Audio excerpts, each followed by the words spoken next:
morning. Steve Free in Chicago with the morning grain comments. Hope everybody had a safe and nice weekend.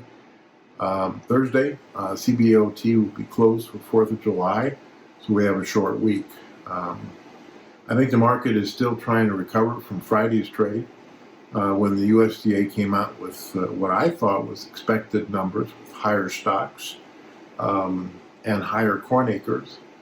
But I think that the problem was that the reaction, especially in corn. On Friday, U.S. farmers lost $800 million worth of revenue from the drop in corn prices. And that's something they probably won't make back.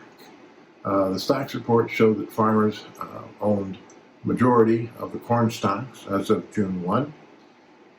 And they also own more soybeans than the market had anticipated. Most of the wheat stocks are off farm. So right now we've got September beans down a penny at 10.98. September corn's down a penny at 4.06. And September Chicago wheat's up 2.7 at 5.75. Stocks are higher, dollars lower, and crude's higher. So this week, I guess we'll be watching export inspections, crop ratings, and see if especially corn drops 1 percentage point because of the flooding in the north. But now it's up to weather. And our weather guy came out with a special report talking about how we might see normal rains over the next couple of weeks, but the temperatures will be above normal. And does that matter? Does that bring the corn yield down? Most of the corn will start pollinating on July 9th. So we'll have to see what kind of temperatures, especially at night, the corn has for pollination, and then see if we have normal precip during the month of July. Russia, Ukraine is dry. China has been waiting to get rain in the northern plains, which they should get.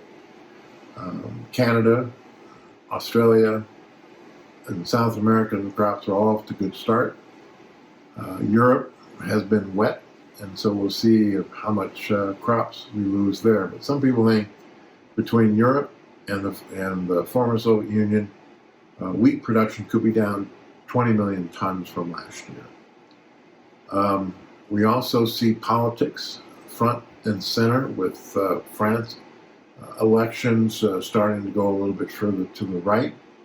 The UK's got elections, and then obviously we'll be watching the US elections as we get closer to some of the conventions. So all in all, got a little bit of a softer tone, and the markets are trying to recover from Friday's losses. Funds sold 170,000 contracts in the grain room last week, and now they're short about 340,000 contracts.